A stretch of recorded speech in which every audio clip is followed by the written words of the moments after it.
and welcome to TV Scrap and Chat, where I will retell an episode of a TV show while I scrapbook. Today's episode is the pilot episode of my favorite show, Parks and Recreations.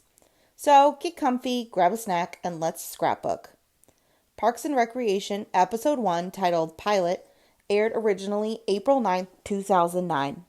It was written and created by the incredible Greg Daniels and Michael Schur. Greg Daniels is known for producing and writing The American Office. He has also created Upload and Space Force, which are new series. While working on The Office, he hired and mentored Michael Schur, who went on to creating some of my favorite TV shows, Brooklyn Nine-Nine, The Good Place, and he's also played one of the weirdest characters ever, Mose Schrute, on The American Office. Parks and Recreation was originally created as a spin-off of The American Office, but ultimately ended up being a standalone series, but in the mockumentary comedy style still. Let's get into the episode.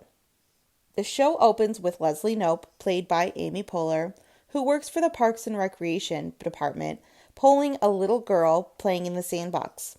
Leslie asks if the kiddo is A, enjoying herself and having fun, B, having a moderate amount of fun and somewhat enjoying herself, or C, not having any fun at all and not enjoying herself. The kid does not respond, so Leslie decides she's having a lot of fun. Suddenly, a little boy runs up calling for Leslie. There's a drunk stuck in the slide. Leslie tries to talk the bum out of the slide, but he's too sleepy and too drunk to leave, so she starts poking him with a broom. Finally, he slides out, and all the kids and parents sadly clap for Leslie's accomplishment. She is so proud of herself, though, for helping her community. She compares her work in the government to Hillary Clinton, Sarah Palin, and Nancy Pelosi. Leslie also tells us that we have to get on board and buckle up because Leslie Knope isn't stopping for anyone. This really becomes pretty much the whole show. Nothing is going to stop Leslie from helping the people of Pawnee, Indiana. She is so determined. After one of the most catchy theme songs ever, we are now at the Department of Parks and Recreations. Ron Swanson, played by Nick Offerman, is telling all the department workers about the town hall meeting tonight, naming Leslie in charge. She is so pumped. Tom, Aziz Ansari, is forced to be her number 2. After being first locked out of the town hall meeting and then the lights being turned off in the auditorium, they finally start answering questions in a small room. Now, Pawnee is filled with very unique characters, and they come out of the woodwork during the town hall meetings. The citizens are angry and complaining about all sorts of crazy things, from being arrested to random complaints about the actress Laura Linney. Leslie says a quote I personally try to live by. Quote, "What I hear when I'm being yelled at is people caring loudly at me," unquote. A concerned citizen and nurse, Ann Perkins, played by the gorgeous Rashida Jones, starts telling a story about how a construction site that was abandoned when they went bankrupt and left a giant pit in the ground next to her house. Her boyfriend fell in the pit and broke both of his legs. Tom inappropriately starts to hit on her, even though he's married, and Anne is pretty disgusted and extremely frustrated after spending a year trying to get someone to fill in this dangerous pit. Leslie is so moved by her passion, she declares that she will take care of it. She actually pinky promises the whole town that she will fill in the pit and then build a beautiful park on top of it. Leslie is so happy. The most exciting thing so far that she's done is disinfect the sandbox after some cats took over. The next day, after Tom pretends to be having a conversation with the mayor on the phone, Leslie and him brainstorm how to get the pit noticed in the government because parks really aren't a priority. Leslie decides she will form a committee because, quote, "committees are the lifeblood of our democratic system," unquote. Leslie tells Tom that they need to bring in some heavy hitters in the government into their committee to get noticed. She recommends Mark Brandanowitz of City Planning, played by Paul Schneider, who she obviously has a huge crush on. Leslie tries to convince Mark to help her after he gives her a ton of reasons and tells her this is not a good idea and she needs to give up. Leslie is so confident that she asks him just to help her for old time's sake. Mark gives her an extremely confused look. Cut to a scene where the documenters ask Mark if they have had intimate relations, and he says no, thinks about it, and then remembers 5 years ago they had a moment when they had been drinking. Leslie is obviously remembering this moment way more than Mark. The next scene, we are at Ann Perkins' house, where we meet Andy, Ann's musician boyfriend with 2 broken legs, played by Chris Pratt. She is frustrated with his lack of caring, and she really doesn't believe in Leslie and that she is just going to come and take some pictures next to the pit. Leslie shows up, though, in a construction helmet along with the inappropriate Tom Haverford and college intern April Ludgate, played by Audrey Plaza. Leslie is pumped to find Andy, who she calls a hero, and tells him that the entire Pawnee government will do anything they can to help him. Andy's response is to ask her to grab his, quote, itch stick, unquote, for him. Finally, we get to see the famous pit, and it is gross. Poles, garbage, and old furniture. We find out that Andy actually jumped over the fence to take a shortcut home and fell in. Leslie shares her dream of a magnificent park with Anne, with everything anyone could ever dream of for a park. Unfortunately, this park is a lot smaller than she wished for. Leslie is optimistic and announced she is going to go into the pit, to everyone's confusion.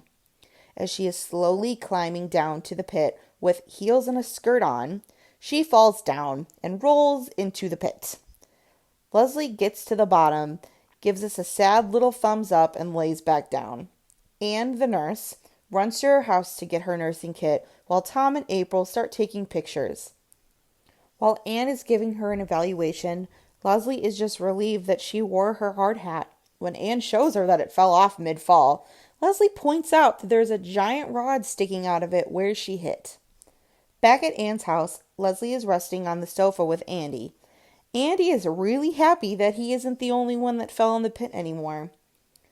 Leslie thinks her falling in will help her boss, Ron, be persuaded into filling in the pit, especially after breaking her clavicle. Anne insists that it is not broken, but of course Leslie is sure she did. Unaware of anything going on around him, Andy asks Anne to fix him some pancakes. And the breakfast lover, Leslie Knope, gets so excited and asks for some too. Leslie leaves Anne very happy with a belly full of pancakes, giving Anne a huge hug and waving goodbye. Anne watches happy Leslie leave and tells the camera that she thinks that Leslie is a little doofy but sweet. Leslie returns to City Hall with a travel pillow duct taped to her neck because of her supposed broken clavicle to go talk to Ron. She is begging him to let her have Lot 48 to build the park, but Ron is not impressed. He also calls out her DIY neck brace. Ignoring Ron, she continues to explain how once you've been down in the pit, you have a perspective of what life really means. And she starts to share pictures that Tom and April took of her flaring around at the bottom of the pit. She wants that pit. We cut to a scene of Ron talking to the camera alone. He tells that he has been very open with his opinion that he doesn't want this department to build anything. He thinks that the government is a waste of the taxpayers' money. His dream is to privatize the park department and run for profit by corporations, like Chuck E. Cheese. Let me remind you that he is the head of a government department. We return to Ron and Leslie talking again. He humors Leslie by telling her that he will think about it. Leslie's overjoyed. She leaves his office with a giant smile. For the next minute, we watch Leslie persistently going in and out of his office, asking over and over again if he's decided. She tries reverse psychology, guilt, post-it saying yes. Nothing is going to stop Leslie. Ron is exhausted. Meanwhile, Tom and April are walking around City Hall, looking at the pictures of Leslie's adventure at the bottom of the pit, when they run into Mark. Mark is definitely more concerned about Leslie than her coworkers, and he takes all the pictures and walks away. April isn't worried, though. She has copies. Mark shares with us that being optimistic in government is really hard. He lost it about 2 months into the job, while Leslie is still going strong at 6 years. He feels bad and impressed at the same time. Mark goes into Ron's office and tells Ron to give. We cut to Tom telling the camera how whenever they have these celebrations, Leslie gets plastered and Tom convinces her to do silly things. My personal favorite story he tells is at Halloween, she dressed up like Batman and Tom convinced her to go stop crime that was going on outside the building. Leslie and Anne drunkenly are celebrating together, and we start to see how they are becoming friends. Anne tells Leslie she is fired up and is taking a vow to do whatever it takes to fill in the pit, even if it takes 2 months. Leslie is so motivated by her vows that she starts singing Lady Marmalade incorrectly. The last scene of the episode is Ron talking about his office. He decides how he is decorating it as a symbol of how he feels about the government. There's a shotgun that he has positioned toward people whenever they come in for a favor. He then asks the documentary crew how they've received money to make this. Ron also has a giant blown-up picture of Indiana's famous basketball coach, Bobby Knight, the guy who threw the chairs, explaining that his office is a basketball court. No double dribbling here. Ron is very proud of his office and really likes Bobby Knight. So that's it, the first episode of Parks and Recreations. I have found some fun trivia about this first episode. There's a deleted scene where Tom explains more about the signed photographs of Larry Bird on her desk, which actually is fake. He has convinced Leslie that Larry and him are friends who go to lunch once a month, and he has gotten the signed picture for Leslie. Leslie is also misspelled in the picture. The poster of Bobby Knight had to be removed for legal reasons from Ron's office set. Originally, Mark wanted the committee to be approved so that he could spend more time with Anne. This episode, the pilot, was aired between 2 episodes of The Office to promote it. I really love this episode. The first season of the show had really mixed reviews across the board. I always recommend you just kind of get through the first season and it's going to get so much better. Thank you so much for sticking around for the pilot episode of my favorite TV show. Next Wednesday, we're going to chat about episode 2, Canvassing. The Parks crew is trying to get some support from the community about the Parks product. If you like this idea, give me a thumbs up and don't forget to subscribe. If you love Parks and Recreations, please comment below and tell me who your favorite character is. Thank you again and see you next week. Bye.